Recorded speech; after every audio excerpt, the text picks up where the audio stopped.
जैसे हमने अपने पिछले सेशन के अंदर मैक्स यानी मैक्सिमम के फॉर्मूला को डिस्कस किया था, उसी तरह से हमारे पास MIN मिनिमम का एक फार्मूला अवेलेबल है जो कि हमें हमारे डेटाबेस में सबसे मिनिमम वैल्यू या डेट हमें डिस्प्ले करेगा।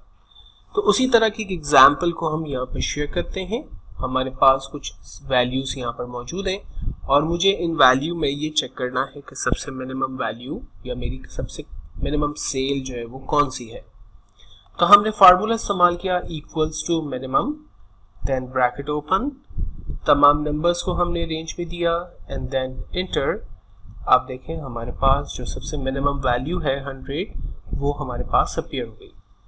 और जैसे हमने पहले भी डिस्कस किया था कि जब आप वैल्यू को चेंज करेंगे तो फार्मूला ऑटोमेटिकली अपडेट होगा और आपके पास रिजल्ट परफॉर्म कर देगा।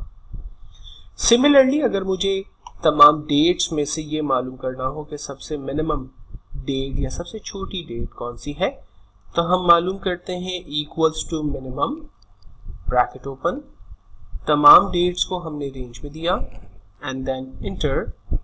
आपके पास इन डेट्स में सबसे प्रीवियस जो सबसे स्टार्ट डेट है वो हमारे पास अपीयर हो गई। इसी तरह से अगर मेरी कंपनी में डिफरेंट एम्प्लॉइज ने डिफरेंट मंथ्स के अंदर डिफरेंट रीजन्स में कुछ सेल की है और अगर मुझे ये मालूम करना हो कि इनमें से किस रीजन में सबसे मिनिमम सेल हुई है, तो हम सेम फार्मूला स्टार्ट करते हैं equals to minimum and then bracket open, not के तमाम मंथ्स को की सेल को हमने रेंज में लिया एंड देन इंटर। हमारे पास नॉट के अंदर जो सबसे मिनिमम सेल भी है वो 4500 भी है। इस फार्मूले को मैं हर दफ़ा टाइप नहीं कर रहा बल्कि मैं सिंपली इसे ड्रैग करता हूँ तो मेरे पास ईच मंथ के अंदर ईच रीजन के अंदर जो सेल हुई है, मिनिमम सेल हुई है, वो डाटा अपीयर हो गया।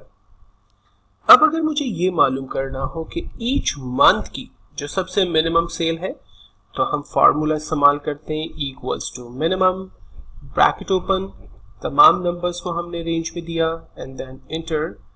आप देखें कि जैन के मंथ के अंदर सबसे मिनिमम सेल हमारी 3500 है, वो हमारे सामने अपीयर हो गई। और बिल्कुल इसी तरह से अगर मैं तमाम मंथ्स को बारी बारी ड्रैग करता हूँ तो आप देखें ये डाटा हमारे पास अपीयर हो गया। तमाम मंथ के अंदर जो मिनिमम सेल थी वो हमारे सामने अपीयर हो गई। और अगर मुझे ओवरऑल ये मालूम करना हो कि किस मंथ की सबसे मिनिमम सेल है, तो हम फार्मूला इस्तेमाल करते हैं इक्वल्स टू मिनिमम, हमने तमाम मंथ्स को रेंज में दिया एंड देन इंटर।